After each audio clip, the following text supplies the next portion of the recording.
"State the defendant's name." The command echoed through the courtroom like a gavel to the chest. Sharp, cold, irreversible.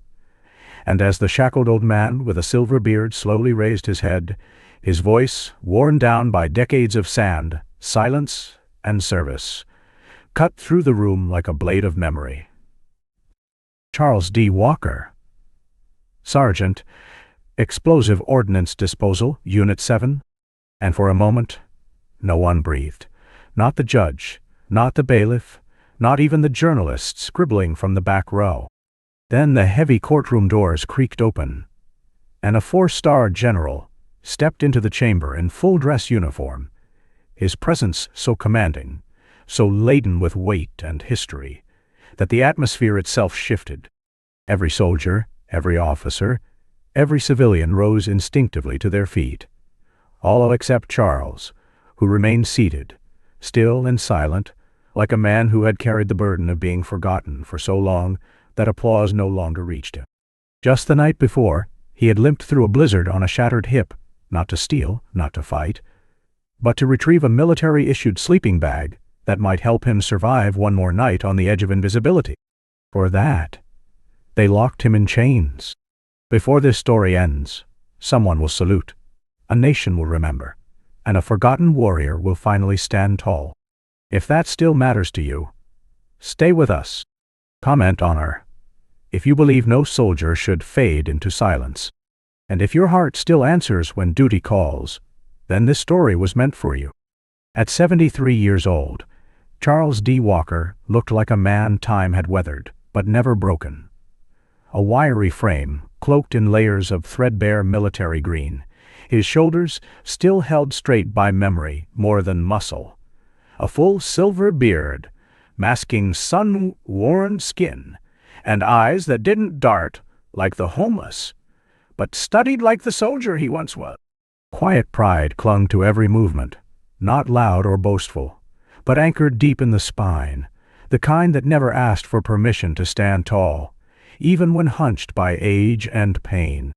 Every morning, without fail, Charles unfolded a small tin cup, lit a single burner, and brewed coffee with the same precision he once used to disarm explosives. One scoop, one stoop, one stir, one silent nod to routines that kept chaos at bay. His shelter was a lean-to behind an abandoned rail freight station, built from salvaged pallets and covered in wind-shredded tarps, just big enough for his cot, his tools, and a plastic bin of folded clothing he rotated like uniform pieces. He lived alone, spoke little, and trusted no one except perhaps the dog-eared photo of his unit he kept wrapped in plastic beneath his pillow. Charles had served 28 years in the United States Army, most of it with explosive ordnance disposal, the men who ran toward bombs when everyone else ran away. His body bore the record. 3 shrapnel scars, one across the right hip that still lit up in the cold, another just beneath the collarbone, and a third above the knee, barely visible beneath old jeans but pulsing every time he crouched. Over 300 devices disarmed, dozens of deployments and medals once displayed on dress blues long since pawned for insulin and shelter. But medals fade faster than memory, in a country that forgets its old wars. Now, shopkeepers turned away when they saw him limp by. Baristas locked the bathroom door when he approached, and pedestrians avoided his eyes like his presence was a shadow too heavy to carry. But at the VA office, his file had been in transition for over a decade. That morning, as snow whispered threats across the concrete and his hip screamed with every shift of weight, Charles looked across the rail yard at the fenced-off depot, a forgotten military storage facility rumored to still house unused gear. He watched it longer than usual. Something in his eyes narrowed, not desperation. Something colder, clearer. The look of a man not preparing to beg, but to act. The wind howled like a wounded beast, tearing at the edges of Charles' makeshift shelter as he stepped into the storm, each breath sharp as broken glass in his chest. Every step through the knee-deep snow, a test of the hip that never healed right. The one cobble had shattered decades ago. Across the deserted rail yard, barely visible through the whiteout, loomed the dark outline of the old military depot. Silent, weathered, and long forgotten. Its chain-link fence drooping like tired eyelids, a place left behind by paperwork and time. He didn't hesitate. The fence had already been clipped open by teenagers months ago, and Charles slipped through like smoke, the weight of his flashlight, service knife, and rusted wire cutters strangely comforting in his gloved hands. The lock on the depot's side door was damaged, twisted by other intruders, and yielded to his touch with barely a sound. Inside, darkness swallowed him. He moved like a ghost through the dust and silence, sweeping his beam slowly over forgotten crates and corroded filing cabinets, until in the farthest storage bay, buried beneath canvas and debris, he saw them. 3 sealed military sleeping bags, olive drab, heavy-duty, exactly like the one that had kept him alive through so many nights in the Afghan winter. He reached for one with shaking hands, pulled it free, and for a long moment stood still, eyes closed, the familiar weight held tight to his chest, as though he could inhale the past and feel, for just a second, like someone who still mattered. Then, a blinding white light exploded across the darkness. "Police! Hands where we can see them!" He froze. "Down on your knees, now!" Charles blinked, dazed by the light, cradling the sleeping bag, like it was a fallen brother. I can't," he said calmly, not defiant, just tired. "My hips." Shrapnel. But the officers didn't wait. They slammed him to the ground, his old bones hitting concrete with a sickening force, the cuffs biting deep into wrists already bruised by time. And as they tore the bag from his arms, Charles didn't scream or fight or beg. He simply watched it go, eyes hollow, as if watching the last thread of dignity unravel. "What's your name?" one officer snapped. He answered without pause. "Sergeant Charles Walker. Explosive Ordnance Disposal.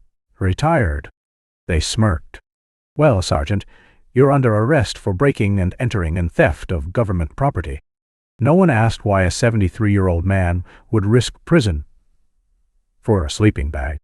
No one paused to wonder what happens to honor when it no longer fits the system. As they dragged him through the snow toward the cruiser, Charles glanced back at the depot, at the single item he'd wanted not to steal, but to survive. The forecast said -15 tonight. 4 homeless vets had already frozen this winter. "I just didn't want to be number 5, he whispered to no one. No lights turned on. No one came outside. But across the street, shrouded by snow and shadow, a lone figure watched silently from beneath the hood of a military parka. And when that courtroom door finally opened, the silence would end. The courthouse moved like a tired machine. Clerks rustling files, attorneys trading caffeine for motion briefs, the dull murmur of routine justice echoing through marble corridors, polished more by time than care. But inside the defendant's enclosure, Charles sat alone.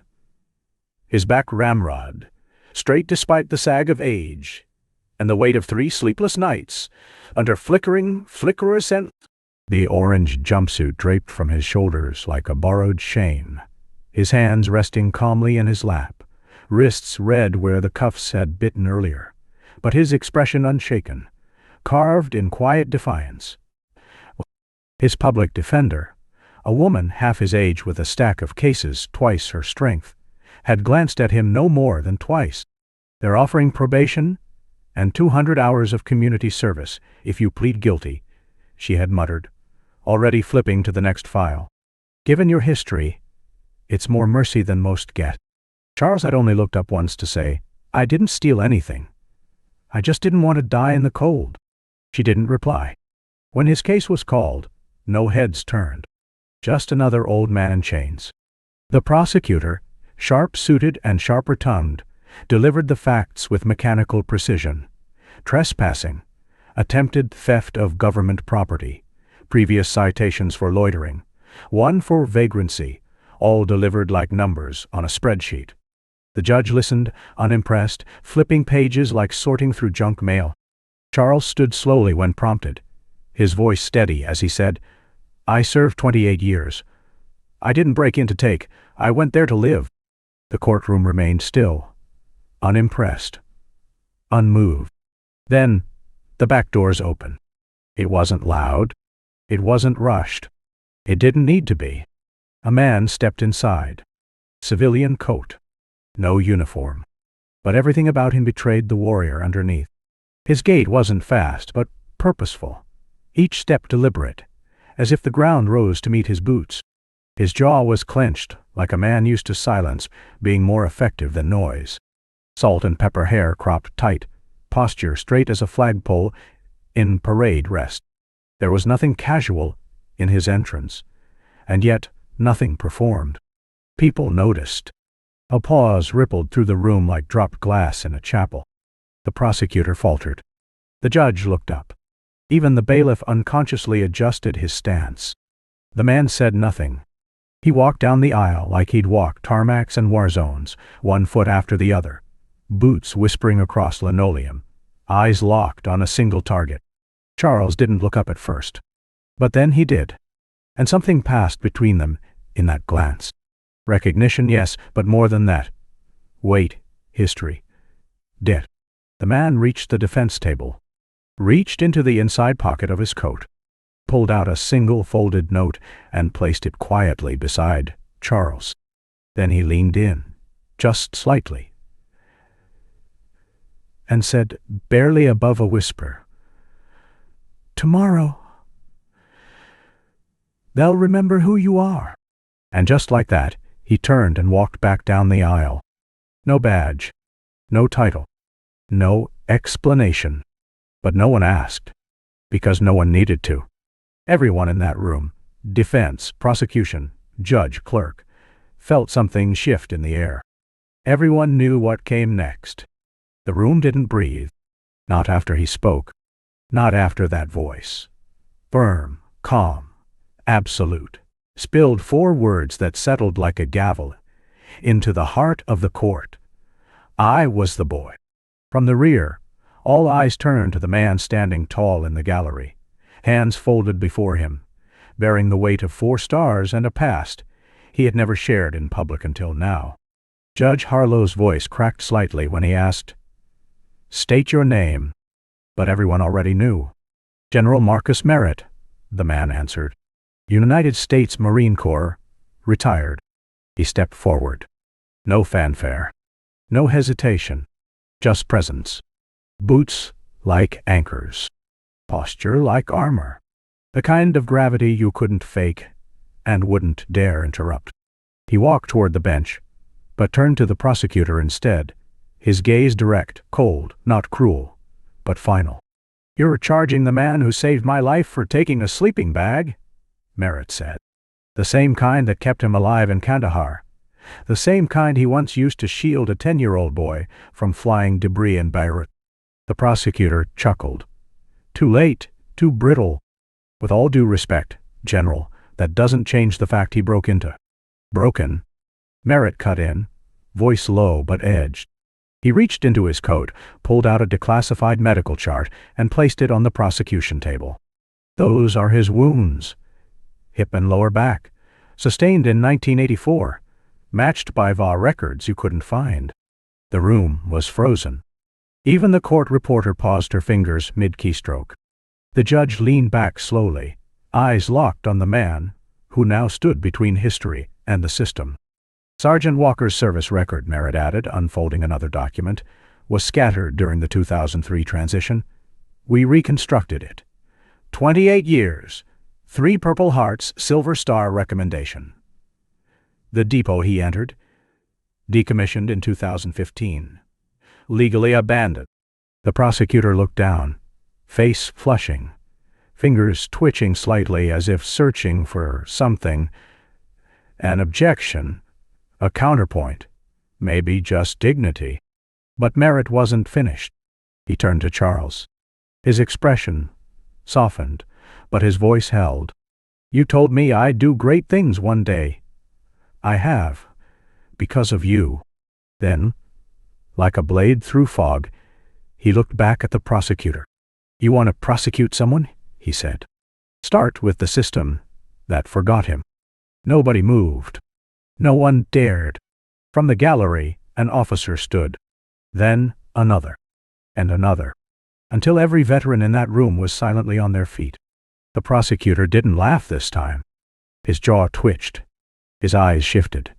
And for the first time since this began, he looked afraid.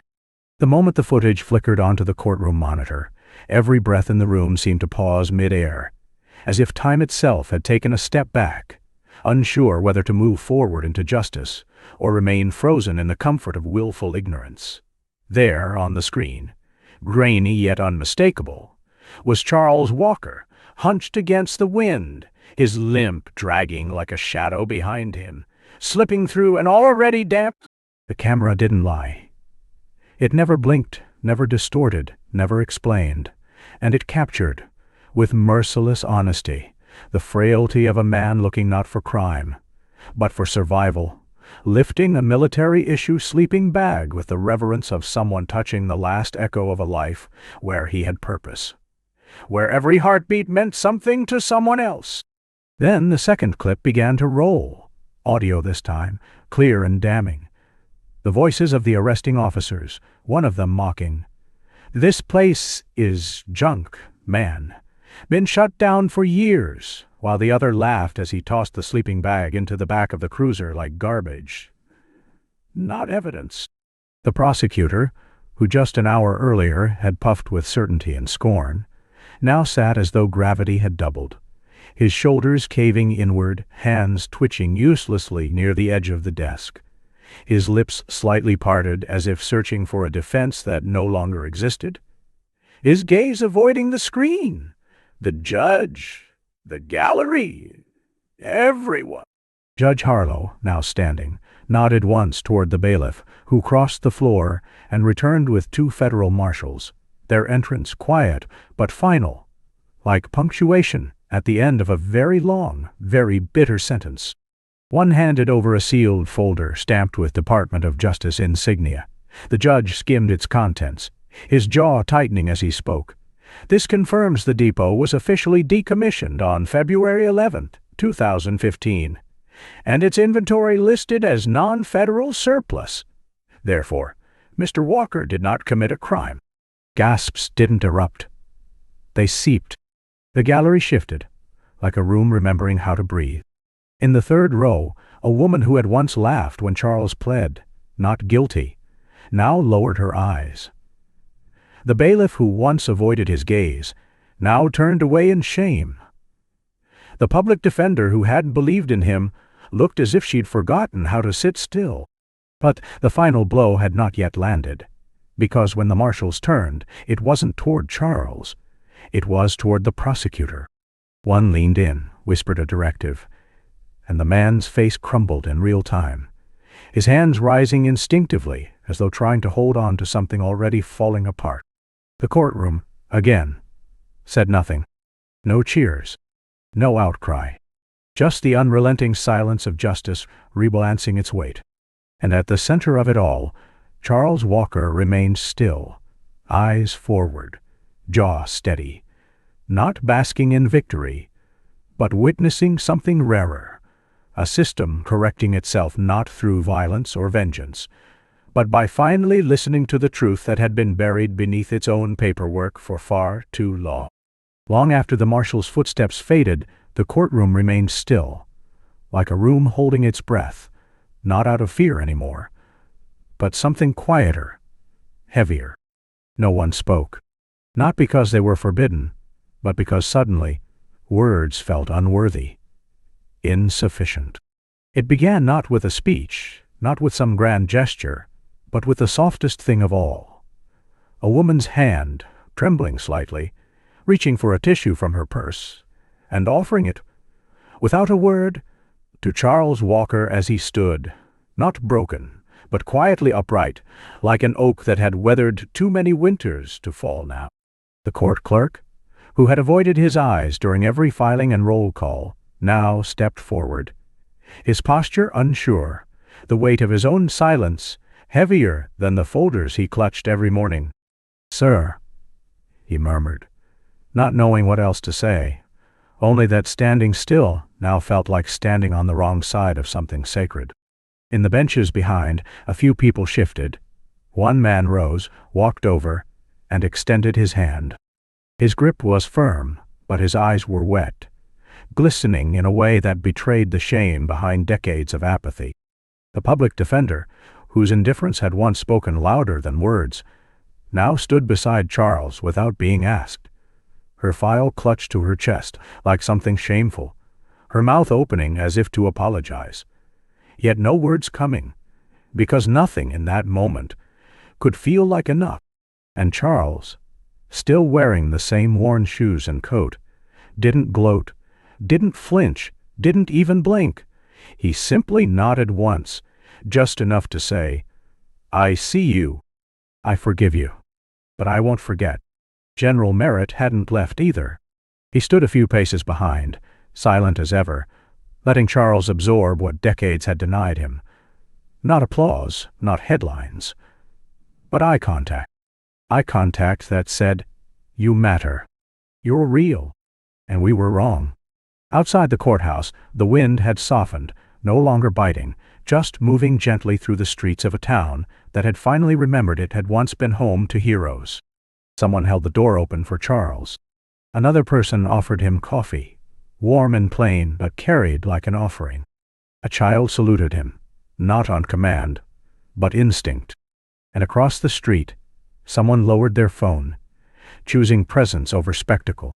Charles paused at the base of the courthouse steps, the leather of his boots wet from the thawing snow, his breath fogging gently into the late morning air, while the town, his town, stood not behind him, but around him, not to celebrate or atone through noise, but to witness something that had been decades in the making, a quiet reckoning with silence itself.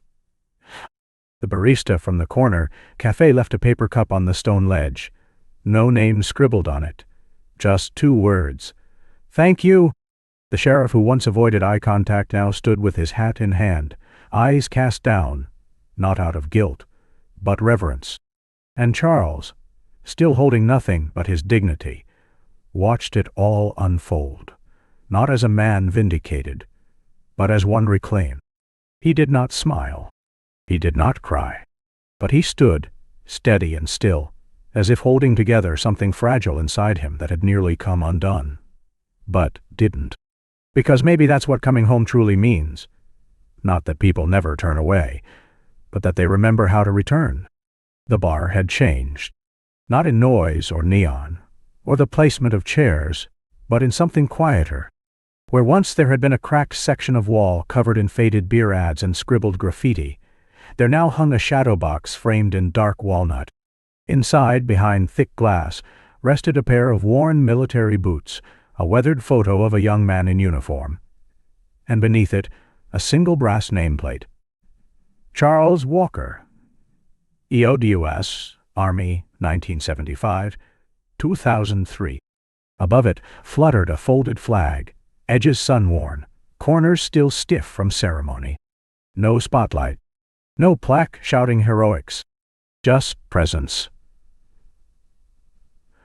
Unmoving, undeniable. No speeches had been made, no ribbon cut. It wasn't a political gesture, or some grant-funded renovation. The bartender said it had been the idea of one of the regulars, a man who used to play pool and once muttered something cruel about those homeless types. He'd been the first to tape the old photo to the wall. Others followed. A former Marine offered the boots. A high schooler who'd overheard the story one afternoon came back the next day with her grandfather's folded flag, saying, "He would have wanted it here." The change didn't stop at the bar. Down the street, in the dusty corner of the public library, someone had placed a small display, just a clipboard, laminated articles, and a QR code linking to a video. A boy, maybe 14, sat cross-legged on the floor, headphones on, listening. The voice he heard wasn't Charles. It was the general's, from the court testimony.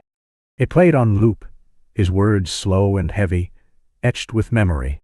This man saved my life." The boy didn't blink. When his teacher tapped his shoulder, he only looked up and said, "I want to know more."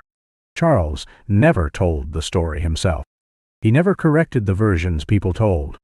He simply returned to the same diner every morning, ordered black coffee, read the paper, the same coat, the same seat. And somehow that became the most powerful statement of all, that he didn't need to defend the truth anymore. Others had picked it up and were carrying it forward.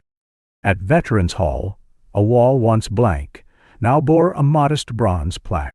It said simply, "Honor is quiet." His name beneath. No ceremony. Just the hush of footsteps slowing when they passed. One afternoon, a teenager entered, cap in hand, and asked to sit with him. Said he wanted to serve one day. Charles just nodded. Nothing more. That nod meant everything. People didn't talk about it loudly, but they started showing up in quiet ways. A local history teacher built a lesson around Charles' life. But the mayor, without cameras, stopped by to pay his respects. And one evening, just before closing, a stranger left a simple item on the bar's shadow box. An old challenge coin with the words, "For valor and silence," etched in steel. No one claimed it. No one had to. The ripple had begun. And in a world so quick to scroll past pain, the town chose, instead, to pause, to hold the story, to whisper it forward. Not because Charles asked them to, but because they finally understood. They should have done it long ago. The diner hadn't changed. Same cracked vinyl booths, same scent of old coffee and grilled onions clinging to the walls. Same waitress with the faded name tag, who didn't ask too many questions. But this morning, in the booth farthest from the window, something was different. Charles sat with his back straight, hands folded around a warm ceramic mug, the steam curling upward, blurring the edge of his reflection in the glass across from him. And across that table, for the first time in years, sat James. They didn't speak at first. Only the sounds of clinking silverware and distant radio static filled the air, and the occasional soft scrape of Charles adjusting in his seat. James stirred his coffee 3 times clockwise, then once counter. A childhood habit. Charles noticed, said nothing, but a slight upward curl betrayed the memory. Finally, James broke the silence, voice low, steady. "Didn't think I'd need you again." His father didn't react at first, just set his cup down gently, the porcelain landing with the softest thud. Then he nodded. Once, slow. "You didn't." And in that space between their words hung every unspoken year, every unanswered call, every night either of them thought the other had given up. Charles reached into his coat pocket, not rushed, not ceremonial, and pulled out something wrapped in a handkerchief. It was the old army unit patch. Frayed at the edges, the stitching faded but intact. He slid it across the table. "Found this behind the drawer last week," he said, his voice almost a breath. "Thought maybe it belonged to you more than me now." James stared at it, then reached out, not quickly, not dramatically, and laid his hand over it. Not to take, but to acknowledge. For a few seconds, they both looked at that patch, the silence no longer heavy, just full. Outside, the morning light filtered through the dusty blinds, casting long stripes across the table. A soft country song played on the jukebox. Something about roads and fathers and returning home. Neither of them commented on it. They didn't need to. Charles reached for the sugar. James passed it before he could ask. A small thing. A lifetime in that gesture. Then, James reached across the table, fingertips brushing his father's wrist before settling on the patch. "We'll get it framed," he said quietly. "Next to your medal." Charles didn't answer. Just nodded again. Slow.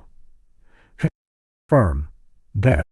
The waitress came by, topped off their coffee without a word, then disappeared. The world went on around them, people laughing, dishes clattering. But inside that booth, time moved differently. Not slower, just clearer, lighter, tar. And when they finally stood, side by side, neither man said a word. They didn't need to. They left the patch on the table, for now. 2 footsteps, almost in sync, walked out the door, pushing sunlight ahead of them. As they stepped into the sunlight, James hesitated, then turned slightly. "Coffee next week?" he asked. Charles didn't answer right away. He just looked at his son, really looked, then offered a slow nod that said more than words ever could. In that nod was forgiveness, acknowledgement, the weight of years lifted not with speeches, but with presence. They didn't build statues, and they didn't hang banners. But in the months that followed, something far more enduring began to take root. In a small-town high school history class, a student raised his hand, not to answer a question but to ask one. Wasn't there a veteran who saved a general when he was just a kid? The teacher paused, then nodded. His name was Frank Delaney. Look him up.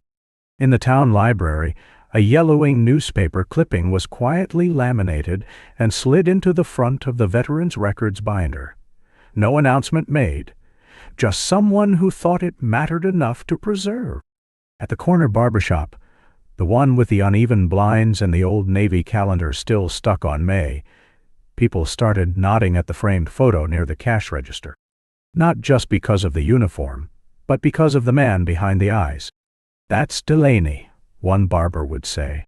"Quiet fella. Took hell and walked it back home." They'd speak low, but the reverence in their voices did what medals never could. Kids who used to slouch past the town's war memorial now stopped. Some even saluted. Someone replaced the missing flag with a new one, crisp and clean, its folds catching the morning sun like it mattered again. And it did. You could see it in the way one teenage boy helped an old man with his groceries. Not out of obligation, but with a softness that suggested he saw more than just wrinkles and time. Frank never explained anything. He didn't host meetings or give speeches. He still swept his porch every morning at 6, fed the strays that wandered near, and sat for exactly 20 minutes on the bench outside the post office before the sun crested over the chapel roof. But around him, the silence spoke, and people listened. It was James who told the story most often.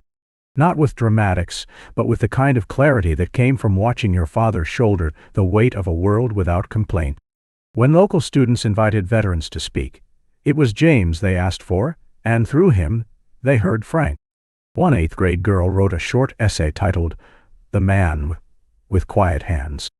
Her teacher mailed it to the state contest. It won. By winter, the town's local museum had cleared a corner display. Nothing grand. Just a folded flag, a pair of boots, a photo where Frank wasn't looking at the camera. A plaque beneath it read, "He never asked to be remembered, but we remember him anyway." And next to it, a notebook where visitors began to leave messages, thanks, stories, even confessions. The kind of words people saved for gravestones. Only Frank was still alive, still sweeping, still sitting. And on one quiet afternoon, as snow drifted past the windows of the school, a boy stood before the display with his hands in his pockets, lips slightly parted, not reading, just looking. Behind him, the flag on the pole cracked once in the wind. Not loud, but clear enough that he turned and looked up. Outside the diner, snow had begun to fall again. Not with fury, but gently, like the world exhaling at last. Frank stood beneath the awning, coat buttoned, boots still lined with salt from years of silence. Behind him, the entire bar had gone quiet. No glasses clinking, no forks scraping, only the sound of chairs pushed back as people rose without being asked. No applause, no speeches, just heads bowed, one after another, until no one remained seated. Travis stepped beside his father but said nothing. He didn't have to. Frank's eyes stayed on the streetlight across the road, where the American flag, freshly hoisted, caught a gust and fluttered clean in the wind. A young boy near the window pressed his hand to the glass, watching, not knowing why yet, but sensing this moment mattered. Frank didn't smile. He simply gave the faintest nod, like an old soldier acknowledging a call only he could hear. If this moment stirred something in you, watch till the very end. Then comment respect below, not for us, but for the ones who never asked to be remembered. And if you're someone who still believes in dignity, sacrifice, and quiet honor, you're already home here with us.